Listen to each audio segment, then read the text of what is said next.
Grad Split smjestio se na najtoplijem području sjeverne obale Sredozemlja, u samom središtu Jadranske obale.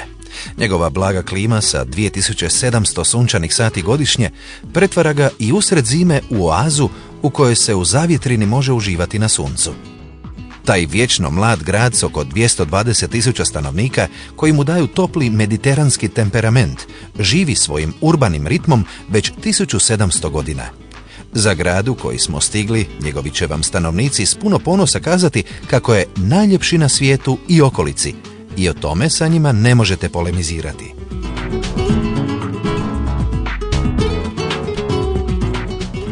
Inovativna stambena gradnja je naziv projekta međunarodne suradnje u kojem Energetski institut Hrvoje Požar sudjeluje ispred Hrvatske, a cilj projekta je promocija održive gradnje u regiji Mediterana. Kroz sam projekt će se uspostaviti kriteriji održivosti koji su specifični za mediteransko okruženje.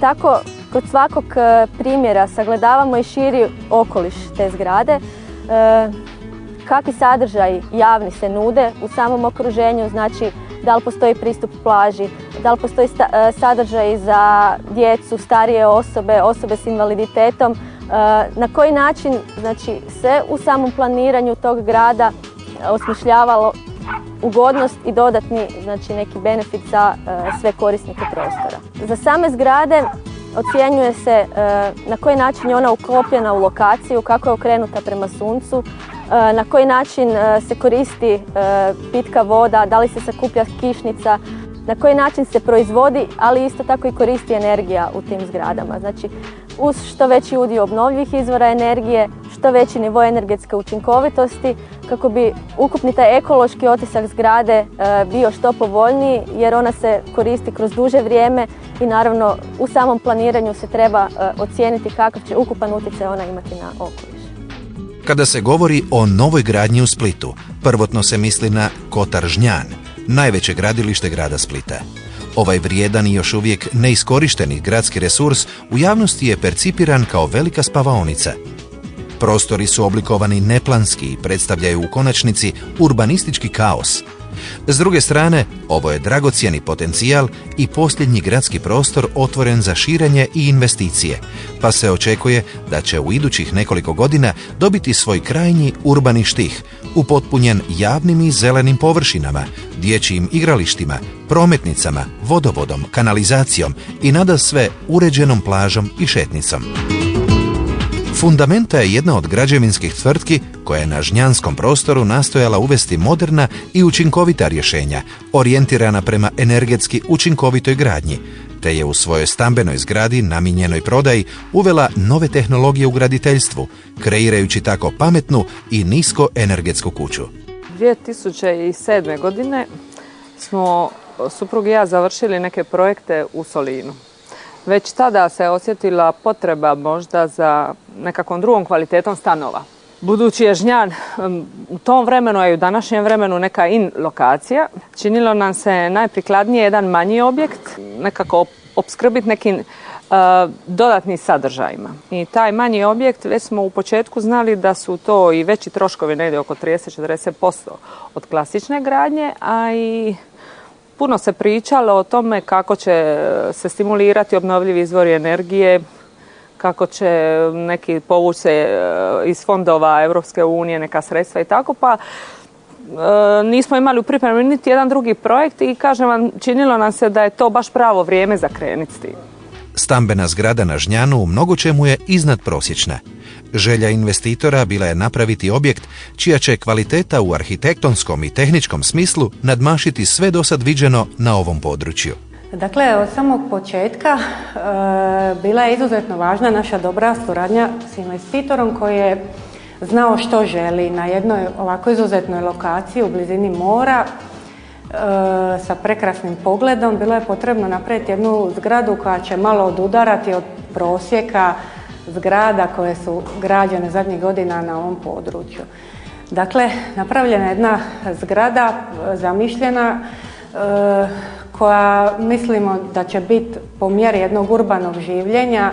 Zgrada ima samo 7 stanova, opremljena je sa liftom, garažom, prostranom. Stanovi su Dakle, pogled prema moru je apsolutni prioritet bio u projektiranju i orijentaciji stanova. Svi stanovi su trostrano orijentirani, imaju velike dnevne boravke sa velikim otvorima prema jugu i istoku i zapadu, tako da u svakom dijelu dana kad je recimo ljeti povećana insolacija, kad se morate skloniti s jedne strane imate mogućnost se otvoriti pogleda i kontakta s prirodom koja je prekrasna na drugoj strani.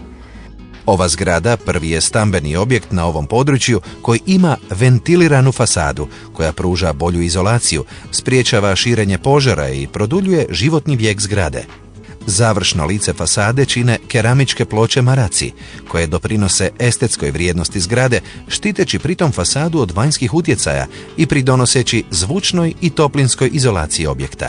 Osnovno od čega smo krenuli to je ventilirana fasada, to je bio početak, znači ventilirana fasada koja se tehnički je izvedena na način, znači imamo 6 cm vune, pa 4 cm zraka i keramičke ploče kao oblogu, a sve to na aluminijskoj konstrukciji.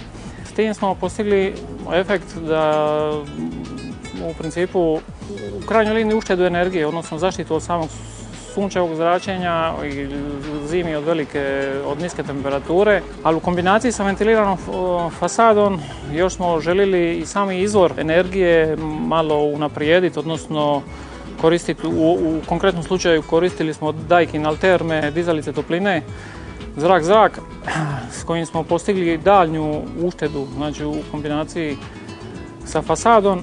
Klimatizacija u zgradi riješena je pomoću dizalice topline zrak, koja solarnu energiju akumuliranu u vanjskom zraku pretvara u toplinsku energiju. Radijatori ugrađeni u stanove gotovo su nečujni, laki za održavanje i ne izazivaju alergije, a na promjenu topline reagiraju 3 puta brže od normalnih radijatora. Za nas je to bilo u biti principijelno ništa posebno novo, jer kad dođete u situaciju da imate takvog investitora koji zna šta hoće, onda je i nama kao projektantima vrlo jednostavno to napraviti i složiti na papir.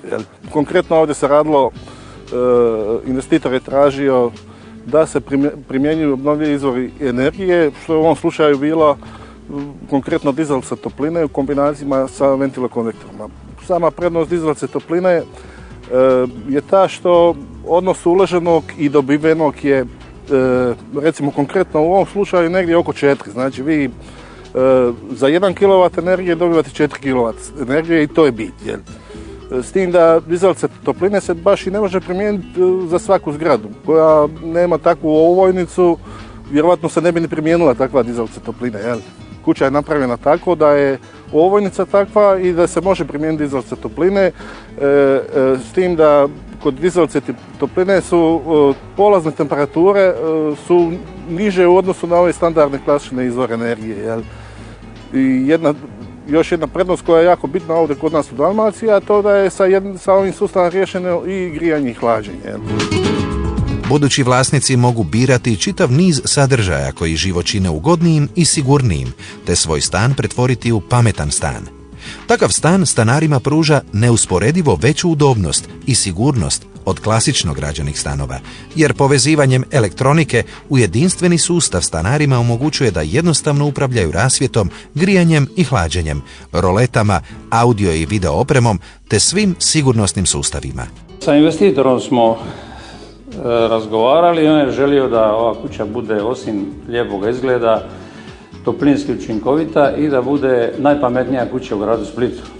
Nadam se da smo mi to postigli sa ovih bezbroj žica koje vidite tu, ovim kutijama gore u kojima se montira oprema koja to omogućava.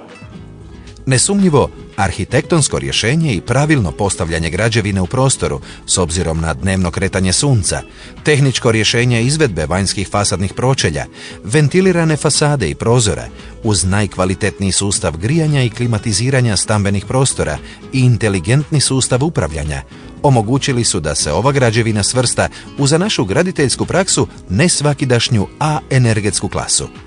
I to po cijeni od 2500 do 3500 eura po četvornom metru, u što su uključena parkirna mjesta, te okućnica koja odiše tipičnim mediteranskim biljem.